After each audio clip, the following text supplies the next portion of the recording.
अस्सलाम वालेकुम नाज़रीन, मैं हूँ रिदा चौधरी। आप देख रहे हैं मुझे अलबेरिया इंस्टीट्यूट से। एज यू नो कि 19 अक्टूबर को पीपीएससी का सब इंस्पेक्टर का पेपर जो है वो कंडक्ट होने जा रहा है। उस रिलेटेड मैं सर से कुछ क्वेश्चंस करूंगी। स्टूडेंट की कुछ क्यूरीज रिसीव हुई थी, जैसे कुछ स्टूडेंट्स जो हैं वो फ्रेशर्स हैं, उनको आइडिया नहीं है कि how to attempt the paper. इस सिलसिले में हम सर से बात करेंगे कि वो किस तरह से पेपर अटेम्प्ट करें और किस तरह से उसको मेरिट पे आने के लिए उनको क्या कुछ करना पड़ेगा। अस्सलाम वालेकुम सर। जी वालेकुम सलाम। जी सर, काइंडली स्टूडेंट्स को बताइएगा कि उनको इशू आ रहा था, जैसे कुछ फ्रेश स्टूडेंट्स हैं, उन्होंने कभी पहले पीपीएससी का एग्जाम जो है वो नहीं दिया, तो किस तरह से उनको अपने पेपर अटेम्प्ट जो है वो करना चाहिए। जी, सबसे पहले जो दोस्त हैं बिल्कुल नए हैं, जो दोस्त पहले पेपर देते रहते हैं वो इस चीज़ से एग्री करेंगे, क्योंकि मेरी सबसे पहले जो रिक्वेस्ट है जितने भी दो लोग जो फ्रेश है जी जी कि आपको, क्योंकि ज़ाहिर बात है कि जो आपका एग्जामिनेशन सेंटर बनेगा वो किसी ना बड़े शहर में बनेगा। जो मेजर सेंटर्स हैं जैसा कि आप देखें फैसलाबाद है या फिर मुल्तान है, इसी तरह लाहौर है, पिंडी है, ठीक है ना, तो गुजरांवाला, मतलब मेजर बड़े शहरों में उनके सेंटर बनते हैं। तो जो बच्चे हैं ना, सबसे पहले अगर तो वो अपने एग्जामिनेशन सेंटर को पहले रोल नंबर स्लिप कम से कम 1 या 2 दिन पहले आप उसको निकलवा लें। अपनी रोल नंबर स्लिप होनी चाहिए, आपका आईडी कार्ड होना चाहिए, जो पहले जरूरी चीजें है ना। उसके साथ आपके पास एक ब्लैक कलर का मार्कर होना चाहिए, क्योंकि ब्लैक मार्कर जो है ना वो दूसरा जो ब्लू या जो है ना मसाले किसी और कलर का, ब्लू भी चल जाता है, ब्लैक भी चल जाता है, लेकिन किसी और कलर का रेड वगैरह वो नहीं चलता। ठीक है, तो कोशिश करें कि ब्लैक मार्कर होना चाहिए। तो ब्लैक मार्कर हो, आईडी कार्ड हो आपके पास, रोल नंबर स्लिप आपकी होनी चाहिए, और कोशिश करें कि आपको अपने सेंटर का पहले पता हो। अगर सेंटर का पता नहीं है तो कम से कम 1 दिन पहले जाके आप उस सेंटर को विजिट करें। रोल नंबर स्लिप पे नहीं लिखा होता? नहीं, सेंटर लिखा होता है लेकिन जगह का तो नहीं ना आइडिया आपको। एक मिसाल है, कोई स्कूल है जो एक तो प्रोमिनेंट सेंटर्स हैं, उनका तो बंदे को पता होता है। जो बच्चा पहली दफा एग्जाम देने जा रहा है उसको नहीं आइडिया कि वो सेंटर कहाँ पे है, वो वक्त से थोड़ा पहले चला जाए ताकि वो उस जगह को जाके अच्छी तरह देख ले। बिल्कुल।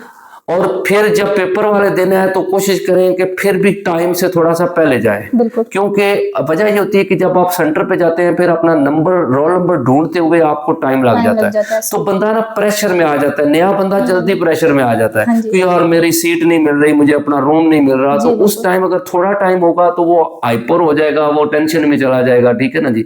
तो वो पेपर को उस तरह प्रेशर को ले नहीं सकेगा, क्योंकि वो पहले टेंशन में है।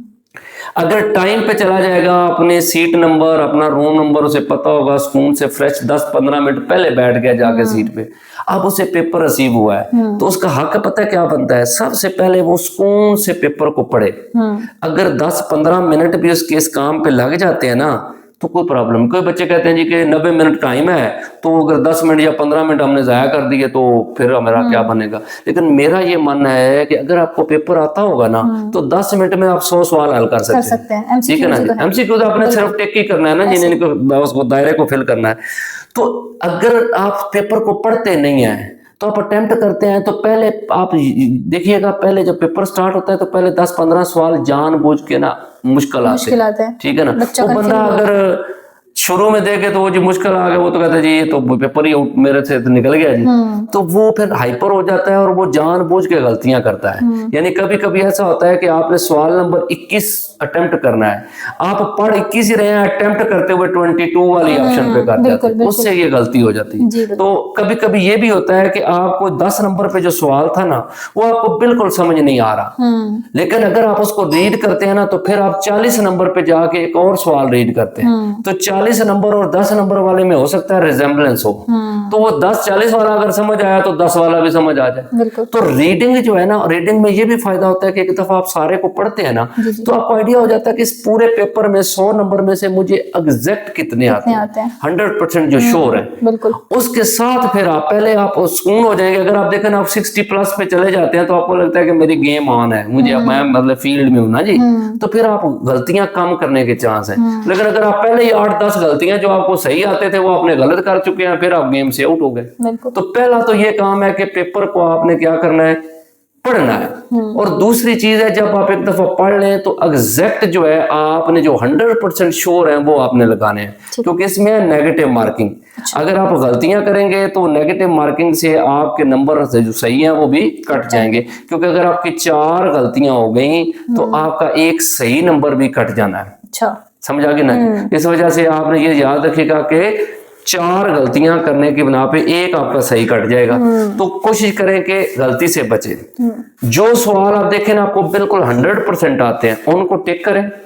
उसके बाद कुछ ऐसे सवाल भी होंगे जो आपको 50-50 आते हैं, यानी कि एक सवाल है उसमें से ना ए और बी, सी और डी 4 ऑप्शन है, आपको सी और डी जो है ना वो लगता है कि ये दोनों इररिलेवेंट है, लेकिन ए और बी में से आपको लगता है ए ठीक है या बी ठीक है, 50-50 है।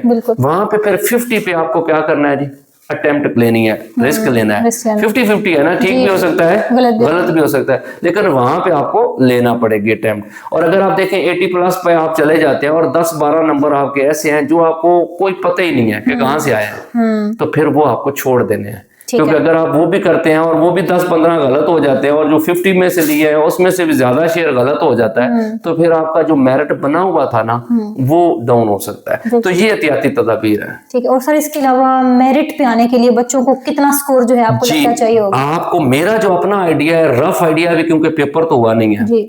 तो मामला ये है कि जिस तरह की सिचुएशन है और जितना जल्दी पेपर हो रहा है, ठीक है, मुझे ये लगता है कि बड़ा भी मेरिट गया ना तो ये 50 तक जाएगा। मुख्तलिफ रीजन की तो थोड़ा बहुत ऊपर होगा, लेकिन 50 से 60 के दरमियान जो है ना वो चांस है कि मेरिट रहेगा। ठीक है, इससे नीचे आ सकता है, इसके ऊपर जाने के चांस बहुत कम है, क्योंकि बहुत फ्रेश है ना, मतलब बच्चे फ्रेश हैं और उसके बाद टाइम को नहीं मिला, तो इस वजह से बच्चे जो है ना वो ज्यादा, जिस बंदे ने अगर 50 क्रॉस कर गया ना उसके बड़े चांस हैं कि उसको कॉल आए ना। और सर ये ओवरऑल मार्किंग होगी इंग्लिश, कंप्यूटर और जीके की, या सब्जेक्ट वाइज कोई होगा इसमें कि जिसके इंग्लिश में ज्यादा है वो? नहीं, उसमें ओवरऑल होगी 40% वो शेयर है ना उनका, लेकिन ओवरऑल नंबर तो इकट्ठे काउंट होंगे ना। ठीक है। वो इस तरह नहीं है कि 40 नंबर में से 20 लेने लाजमी है, या मतलब है कि इस 40 में से 20 या 10 या 15, ऐसा को नहीं है। वो जनरल नंबर है उनके, मतलब है कि आपने उसमें से चाहे आप इंग्लिश में से 40 पे 40 ले लें या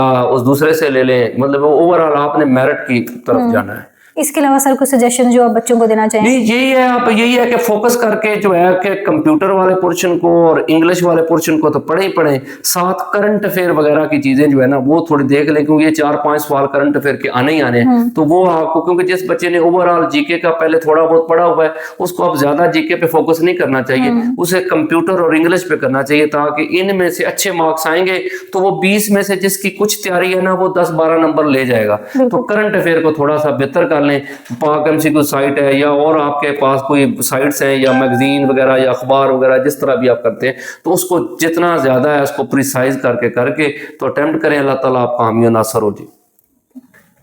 ओके स्टूडेंट्स, मुझे दीजिए इजाजत and best of luck for your exams.